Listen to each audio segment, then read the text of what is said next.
Hello, you're watching New Vision TV News. I am RWIZI. These are our top stories. Police makes breakthrough in the search for the killers of Nagirinya. KADAGA directs police to deal with cattle theft in Bunyoro region.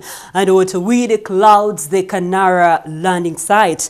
Kenya's Deputy President William Ruto and Opposition Chief RAILA Odinga in a political showdown, and relatives fly to Singapore to bring Mugabe home. And in our special report today, 42 years after the public execution at Clock Tower, New Vision TV reveals the events of that day. You're watching New Vision TV News. We broadcast from the New Vision newsroom. We start off with the news around Uganda. A gang behind the kidnap and murder of social worker Maria Nagirinya and her driver Ronald Chitaimba have been arrested. New Vision TV has exclusively learned. This, according to the police, is a breakthrough of unraveling the murder. The suspects were arrested in Nateete after days of manhunt in which the police retrieved the CCTV footage that showed the main suspects driving Nagirinya's car. The breakthrough followed the arrest of a woman, Fortunate Ayebale Mugisha, who reportedly was in constant communication with a suspect linked to the killers, according to sources. Nagirinya was kidnapped from the gate of her home in Lunguja, Busega, killed and her body dumped in Mukono district. 3 prime suspects that orchestrated the kidnap were picked on Sunday night by the joint team of investigators comprising of the police's Criminal Investigations Directorate, Chieftaincy of Military Intelligence and Internal Security Organization. News for those in Mbale District. Minister for Internal Affairs General Jeje Odong has directed the police to beef up security for Mbale District. Woman Member of Parliament Koni NAKAYENZE Galiwango. Elgon Police spokesperson Robert Tukei said they have been ordered to deploy more guards for the legislator. The deployment starts this evening to ensure that the MP is secure. Last Thursday, an identified person dropped a letter at NAKAYENZE's residence in Industrial Division Mbale municipality demanding 400 million shillings or they kill her. NAKAYENZE, together with a group of supporters, spent many hours at the Central Police Station in Mbale demanding for increased security today morning. Relatedly, the police in Bukedia district are hunting for 2 people suspected to have trailed the area's woman representative in parliament.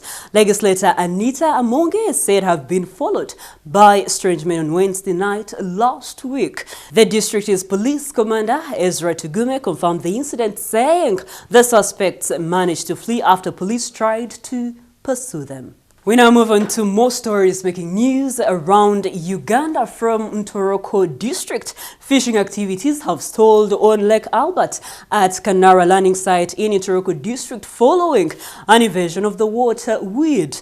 The water weed has for the last 2 months impeded fishing and movement of people on the water. Fishermen have since docked their boats and are calling for help to rid the lake of the weed. From Chikube District, Speaker of Parliament Rebecca Kadaga has instructed the Inspector General of Police to dispatch more personnel to deal with the rampant theft of animals in Bunyoro sub-region. Kadaga made the remarks while officiating at Kayaga Archdeaconry Church construction fundraising in Chikube District. She said there should be action taken over the issue of cattle theft that has retarded the economic development of the people. Kadaga was responding to Buhimba Town Council Mayor Musa Mugisa, who in his welcoming speech had condemned the delay of security agencies over the interactable problem.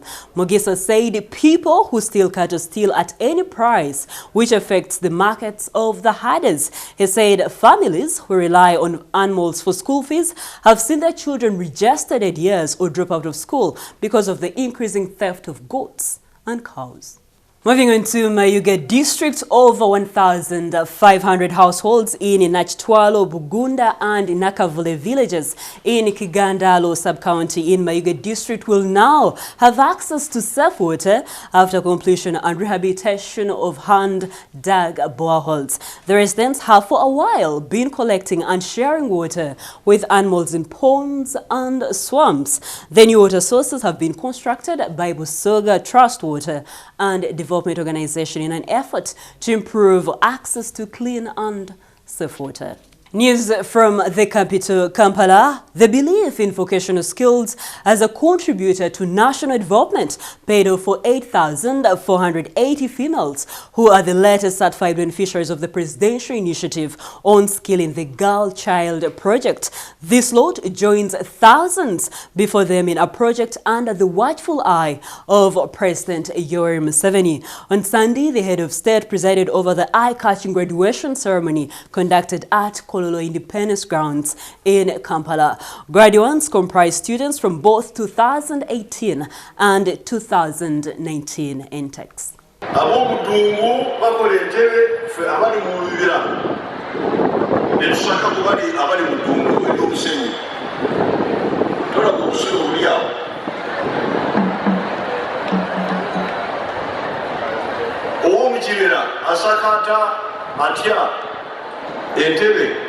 okuva omudungu ly'omusenyu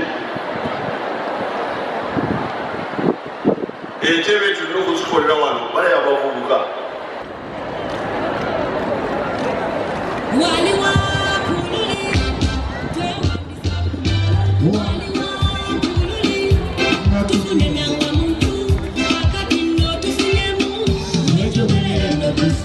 News from Kabalore District. BUDDO Senior Secondary School has been crowned the 2018 champion in secondary schools national music, dance and drama competitions. A week-long competition was hosted by Nyakasura School, Chebambe Girls and St. Leo's College, Chegobe in Fort Portal Town. BUDDO Senior Secondary School exhibited good poetry skills, beating others like Chisubi Mapera, Make College and Mbale Senior Secondary School. They also showcased skills in singing and dancing. While officiating at the closure of the event on Friday, Agre David Chibeng, the Undersecretary in the Ministry of Education, said schools should support the learners to participate in such competitions to develop their talent. Closing off the news around Uganda is the campaign we have been running since last week. Now 12 districts depend on River RWIZI for both domestic and commercial use. However, the river is on the verge of drying up due to degradation. New Vision TV calls upon you to join the campaign to save River RWIZI.